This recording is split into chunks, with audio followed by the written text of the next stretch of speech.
On this episode of Joe Knows Retirement, we're going to be talking about the Certified Kingdom Advisor credential. And this is a credential that I personally hold. This is something that I'm very passionate about. And this is all about how do you align your finances with your faith. And in today's video, we're going to really explain what a Certified Kingdom Advisor is, and if that's important to you, how to find that and how to ensure that you can have all of this aligned for your financial plan that you've worked so hard for over all these years. Joe knows taxes. Joe knows the market. Joe knows Social Security. Joe knows income planning. Joe knows pickleball? No. This is Joe Knows Retirement. Joe Schmitz here, CEO and founder of Peak Retirement Planning. And like I said, this is something I'm very passionate about, this topic we're going to talk about here today. Actually, Peak Retirement, we are founded on biblical principles, and Christian foundation is something that's really important to us. And we always want to make that known for people looking to work with us. You know, we work with people who are believers. We work with people who are non-believers. We don't discriminate in who we work with, but it is something that we want to be open about so people know who we are. And obviously for those that are believers, those that do walk the Christian faith, this is something that they may be attracted to. Is this focus on the Christian side of financial planning? And as we know, the Bible talks about money very, very often, and a lot of times it's very convicting to us. And there's over 2,000 verses in the Bible that has to do with money. And so that's a big part of this credential, is how do you align all of that to ensure that you're living your retirement out the right way. And another big feature of this is the purpose part, is ensuring that you're living a retirement of purpose. And we're going to get into that in detail today. We're going to talk about some examples, but also then we got to take it another step and talk about our purpose for the money as well. Not only our time, but treasure and talents as well. And so we got to focus on all of those things. And that's a big part of the CKA, is being a CKA advisor, is helping clients align that with what their goals are. And if this is a type of planning that you're looking for, then feel free to schedule a time with our team. And the link below is a link to schedule a 15-minute call with us. And we get a lot of people from watching our YouTube channel here that reach out to us primarily for this Certified Kingdom Advisor focus here. Or maybe you don't want to reach out to us particularly, and that's completely fine. Our goal here is always to ensure people get the help they're looking for, whether that's us or someone else. And so maybe you like the CKA but want to work with a different team. Well, that's where I would route you to the Certified Kingdom Advisor website, where you'll be able to find some advisors in your area. And what's unique about this credential is way less than 1% of advisors even hold this credential. And we're going to get into some of the details that are required of having this credential. And one of the first things about having this credential is ensuring that the advisor has their certified financial planner designation. So this is something that you couldn't even hold until you've gone through that requirement. And that's something that I think,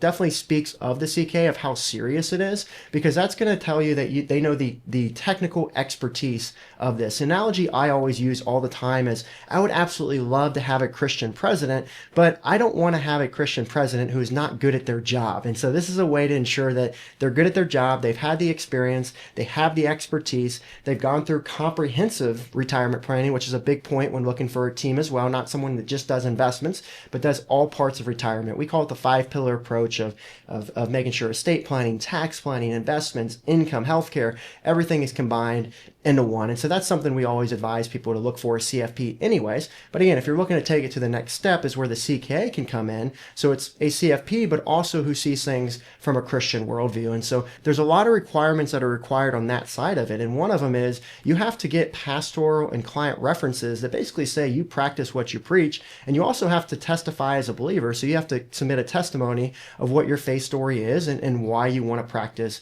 what you preach here. And we also have a study group that gets together, even here in Columbus, Ohio, every month, where we learn off of each other, and we try to make the focus all about how do we serve the Lord, how do we glorify Him through everything that we do. And so that's something that, a lot of people are attracted to. And like I mentioned, there's 2,000 verses in the Bible that has to do with money. And so part of this curriculum is to actually pass a test saying that you've understood all of that and understand that you see planning from that standpoint. And that's something that's very attractive to people as well. Now, some of the further considerations that a CKA may consider for your retirement plan specifically is understanding what the purpose of your retirement is. And so we all know in the Bible, it's not fully biblical to just retire to a retirement of leisure. We're still called to do the work of the Lord and to be there and to not just live a life of leisure. We are called that it's okay to retire, but what beyond that are we going to do? And that's something we have conversation with clients often is, hey, you've worked hard. You've worked extremely hard. Yes, you can retire, but what do we want the rest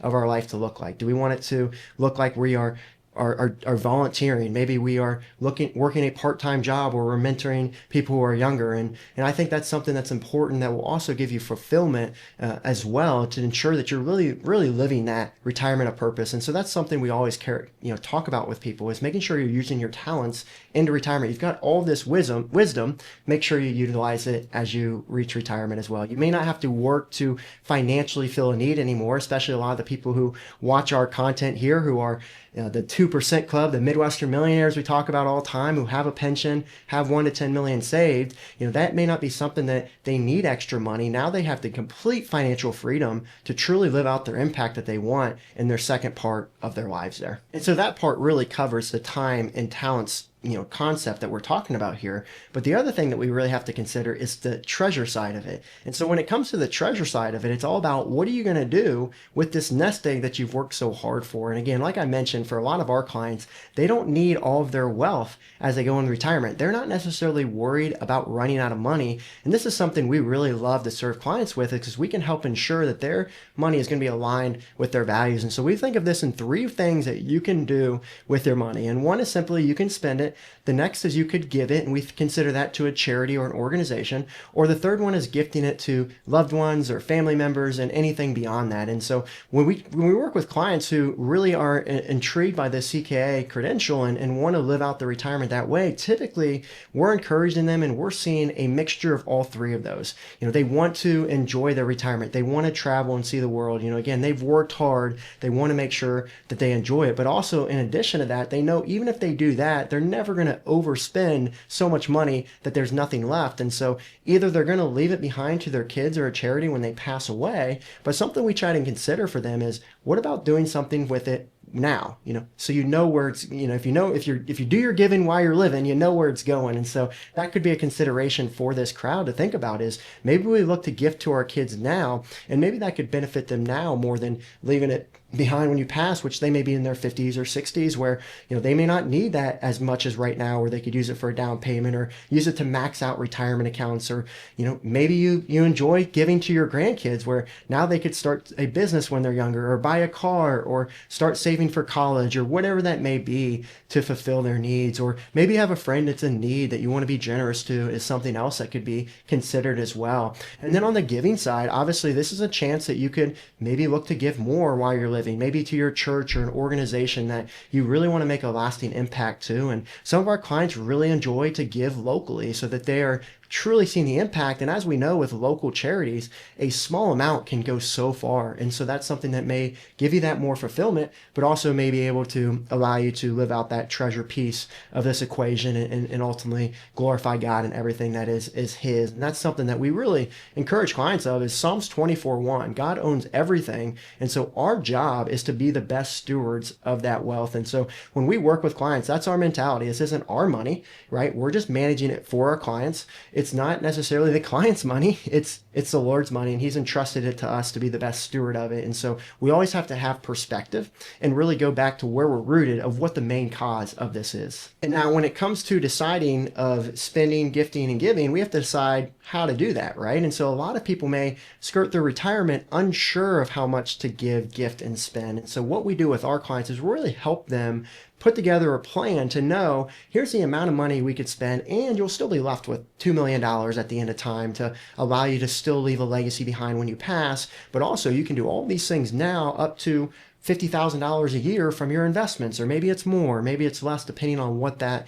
plan looks for you. And so most people don't really consider that. They've always gone up the mountain of retirement thinking save, save, save, save, save, but now they're in an opportunity to spend, gift, or give in retirement where they may not have ever thought it was true, because they're always living paycheck to paycheck. And that's that Midwestern millionaire concept that I talk about. The best savers are the worst spenders. And that's why I wrote a book on this topic, to ensure people have a plan as they enter in this time. So there's a few steps to this. The first is to see, do we have enough to do this? The next is, what do we want to do when it comes to spend, give, and gift? And the next is, how much do we want to do, and how much do we want to leave behind? But, the next part of this is, how do we do it most efficiently, right? Because if we leave all of our money to our charity, then that's going to change the plans dramatically. First, if we want to leave all of our wealth to our kids, then that's something that's going to really change the game as well. And so we have to understand a plan of what we want to do. And again, if we decide to give now versus later, that's going to change how we plan efficiently. So, like, for example, if you want to give to a charity now, well, we can start utilizing strategies like a donor advised fund, or maybe a qualified charitable distribution once you reach 70 and a half or maybe older. We could look at charitable remainder trusts there to be strategic in our giving and ensure there's something left to a charity and still get an income stream from our assets. Or maybe you have highly appreciated stock that you could give to a charity tax-free. And so those are all different opportunities that you may want to look to explore now to take advantage of that gifting, so that you can give more, or maybe you have more to spend but still have the same impact that you have to your charities. And there's so many times we see people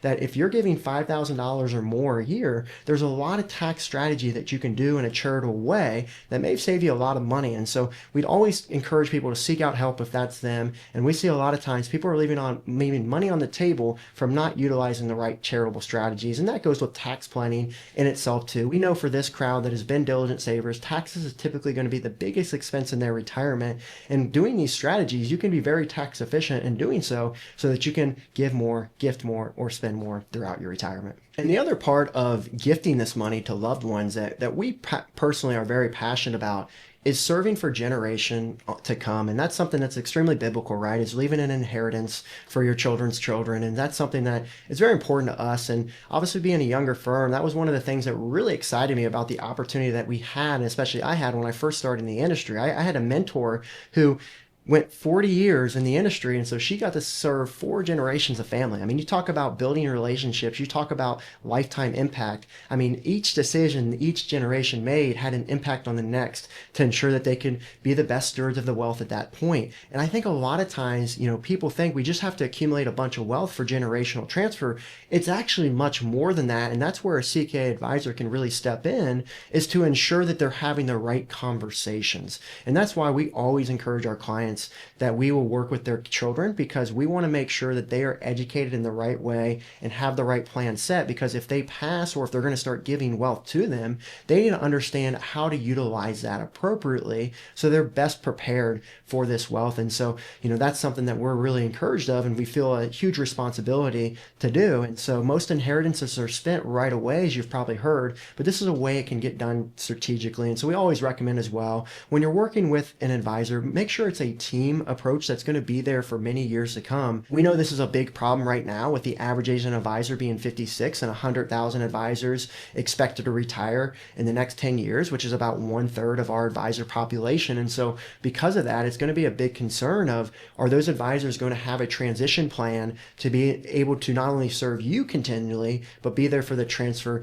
of the wealth. And so a lot of clients joke with us that that's one of the reasons they work with us. And they say, we love that you're going to be here not only for me, but my spouse if I pass away, because I'm typically more involved in the spouse. We hear that often. But then they say, we also want you to be there for our kids, to ensure what we've worked so hard with is going to be valued for them as well. And we always have to joke with them. Of course, I have a sense of humor if you've been watching this channel for a while, and I tell them we'll probably be here for your grandkids too. And that's ultimately our hope. And that's why we have a younger team, ultimately, to be that next generation as planners for our clients as time goes here. And another consideration on that type of planning of communication is, a lot of times people may hide their amount of assets they have from their children, not wanting them to know. And I'd actually say that's something you may want to think carefully about, because I think it can actually be more valuable if the children know what to expect. And again, back to my point, to plan appropriately so they can be prepared for this money, so it's just not frivolously wasted. Because as we know, found money is like winning the lottery. Whenever someone wins the lottery, or someone finds $100 on the ground, typically they say, well, now I'm just going to spend it because it's not supposed to be mine line anyways, and that's something that is an easy catch for inheritances. And so again, getting ahead of those conversations allows you to really direct your values of what you want this money to be used for, and tell the kids, specifically, hey, again, this isn't even my money, this isn't your money, it's the Lord's money, and so what should we be doing with this money? And so those conversations can be very purposeful. We do a lot of family meetings with clients and their loved ones to be able to have that communication, and we even have clients that love the aspect of us working with their children as well, as because we can ensure they're using that money to the best of their ability. Obviously, we can't force the kids to do anything with that money unless we set up a trust to do so more effectively if maybe they are spenders or maybe not looking to use that money efficiently. But we can always be there to remind them of what their parents' legacy was wanted for, and what they wanted from their legacy and how they wanted that to live out. And so those are all some of the benefits of working with a CKA advisor. Again, if I wasn't in the industry, this is something that I always say to clients, is I would always recommend my parents to work with a CFP advisor